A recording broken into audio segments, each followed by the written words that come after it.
मेरे पड़ोस में एक परिवार था।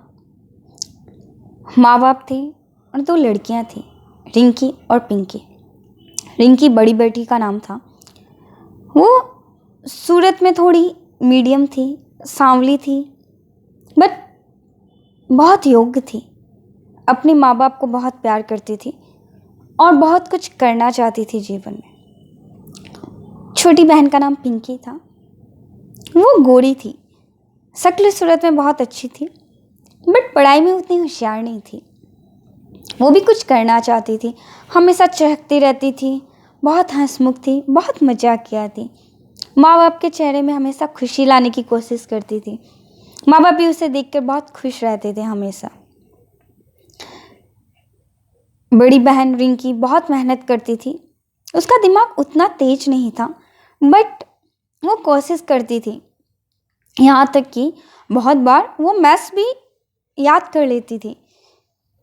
उसे लगता था अगर मैं कहीं भूल जाऊं, कुछ समझ ना आए, तो एटलीस्ट मुझे याद करूंगी तो मुझे पद्धति रहेगी याद, और उससे मैं दूसरे मैथ्स कर पाऊंगी। तो वो सुबह 4 बजे उठ के इवन मैथ्स भी याद करते थे। धीरे धीरे लोगों को भी पता चला कि वो मीडियोकर स्टूडेंट है, बट बहुत मेहनत करती है। तो लोग उसे बोलते थे कि आपने साइंस क्यों लिया, मैथ्स, केमिस्ट्री, फिजिक्स में तो दिमाग चाहिए होता है और आप बहुत बार याद करते हो। आपको बायोलॉजी लेकर पढ़ना चाहिए था, वहाँ आप रट सकते थे, वहाँ पर स्मरण शक्ति की बहुत ज़रूरत होती थी। उसने 12 पास किया और फिर उसे भी लगा शायद लोग कह रहे हैं तो कुछ सोच समझ के ही कह रहे होंगे। उसने बायोलॉजी ऑनर्स किया और बहुत अच्छे मार्क्स से पास हुई। जब शादी की मौका आया तो लोगों ने कहा उसकी माँ को कि आपको अपनी बेटी की शादी साउथ इंडिया में करना चाहिए। आपकी बेटी बहुत सांवली है और साउथ इंडिया में सांवले लोगों की बहुत इज्जत है, और अगर योग्य हो वो आपकी बेटी की तरह, आप उसे बैंगलोर भेजिए, वहाँ वो नौकरी भी करेगी और उसे अच्छा लड़का भी मिल जाएगा। यहाँ तो उससे कोई बिजनेसमैन ही मिलेगा, क्योंकि जो बहुत पढ़े लिखे हाईफाई होते हैं वो ऐसे सांवली, इतनी कुरूप लड़की से शादी करना नहीं चाहेंगे। उसकी लड़की को, माँ को बहुत थोड़ा बुरा लगा, बट उसे लगा कि ठीक है, लोगों का मुंह है वो कहेंगे। बेटी ने ये बात सुन ली। उसने कहा माँ ठीक ही तो कह रहे हैं, जाती हूँ ना साउथ इंडिया पे, अगर वहाँ मेरे चेहरे की इज्जत है, मेरा रंग रूप नहीं देखकर अगर वो मेरी योग्यता देखें तो अच्छी बात है ना।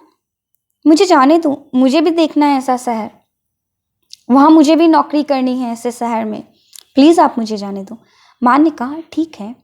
बेटी का भरोसा क्यों तोड़े, भेज दिया। बेटी ने जाकर वहाँ पर बहुत अच्छी नौकरी लगाई और उसे बहुत एक अच्छा लड़का पसंद आ गया।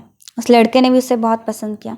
माँ को बताया, माँ ने कहा ठीक है, वो तुझे अगर प्यार करता है, तुझे बहुत अच्छे से रखे, तेरी योग्यता को मान्य दे, तो मुझे और क्या चाहिए बेटी, तू ही मेरा धन है पूरा। और दोनों ने शादी कर ली। उसकी छोटी बहन वो भी बहुत हंसमुख थी। उसने भी एक पंजाबी लड़के से शादी की, क्योंकि लोग अक्सर उससे जब भी आते थे देखते थे बोलते थे तुम दिन भर हंसती रहती हो, इतनी चंचल हो, हमेशा नाच गाना तुम्हें बहुत अच्छा लगता है, तुम्हें तो पंजाबी परिवार में शादी करना चाहिए या वहीं पैदा होना चाहिए था, तुम गलत परिवार में पैदा हो गई।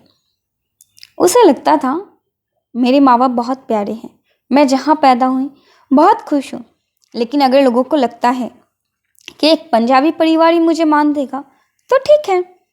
उसने भी मैट्रिमोनियल में एक पंजाबी लड़का देखना शुरू किया और सच में उसकी शादी पंजाबी लड़के से हुई और वो बहुत खुश है। उसे जैसा चाहिए था वैसा परिवार मिला, हंसने गाने नाचने धूम मचाने वाला, जहाँ उसकी कद्र हो, उसका हंसना किसी को चुभे ना, उसकी खुशी लोगों को अच्छी लगे, वो जैसे सबको खुश रखती है, लोग उसे सम्मान दे, प्यार दे। आज दोनों बेटियां बहुत खुश हैं और उनके माँ बाप भी बहुत प्राउड हैं, क्योंकि उनकी बेटियां जो उनकी योग्यता थी उसको मान देने वाला, सम्मान देने वाला परिवार मिला। आज उन्हें ससुराल में इज्जत मिलती है, और प्यार मिलता है, जिससे उनका सीना बहुत चौड़ा हो जाता है कि उनकी बेटियां बहुत खुश हैं और कभी उनको उनके अवगुणों के लिए नहीं टोका जाएगा, बल्कि उनके गुणों के लिए उसे मान दिया जाएगा। पता है, वो परिवार की जो दोनों बेटियां हैं, वो इतनी आगे क्यों पहुंची, उनकी योग्यता को क्यों इतना मान मिला? क्योंकि बचपन में उन्हें उनके पापा ने एक कहानी सुनाई थी, जिसको उन्होंने अपने जीवन में उतार लिया। और मैं चाहती हूँ हर कोई इसे अपने जीवन में उतारे, ताकि वो रिंकी और पिंकी की तरह बहुत खुश रहे। भले ही लड़कियां हों या लड़के, बट वहीं रहिए जहाँ उनकी कद्र हो, जहाँ उनके गुणों को सम्मान दिया जाए। उनके अवगुणों के लिए उन्हें टोका ना दे करे कोई, ना उन्हें दोष दे। और ये कहानी बहुत संक्षेप में सुनाऊंगी। रिंकी और पिंकी के पापा ने पिंकी को एक घड़ी दी और कहा, ये घड़ी मेरे को मेरे पापा ने दी, आप इसका दाम पूछ के आइए पास वाली दुकान में। पिंकी गई दौड़ के, पूछा तो उन्होंने बताया 500 रुपये। उसके पापा ने कहा, ठीक है, बड़ी दुकान है चौपत्ती में, उधर पूछ के आओ। उसने कहा, पापा ये तो और कम में बोल रहा है, 300 रुपये बोल रहा है। पिंकी के पापा ने हंसते हुए कहा, ठीक है, कोई बात नहीं, जाओ एक काम करो, संग्रहालय में पूछ के आओ। जब पिंकी संग्रहालय से लौटी तो उसके होश उड़े हुए थे। पापा ने पूछा, क्या हुआ, कितना दाम बताया? पिंकी ने कहा, पापा उन्होंने तो इसका मुंह मांगा रकम देने को तैयार हो गए। उन्होंने बोला कोई भी कीमत वो दे देंगे इस घड़ी के लिए। पिता ने हंसते हुए बोला, बेटी यही तो है, इस घड़ी की कद्र सिर्फ संग्रहालय में ही हो सकती है, क्योंकि उन्हें पता है पुरानी चीज कितनी कीमती है और इसकी वैल्यू क्या है। आप पास वाली दुकान में पता गए, उन्हें नहीं पता था इसकी वैल्यू क्या है, ना चौपत्ती वाली दुकान में। इसीलिए आप वहीं बैठिए जहां आपकी गुणों की कद्र हो, जहां लोग आपकी वैल्यू करें, जहां पता हो आपकी वैल्यू क्या है, तभी आप आगे बढ़ पाओगे, वरना आप कहीं यहीं वहीं खो जाओगे।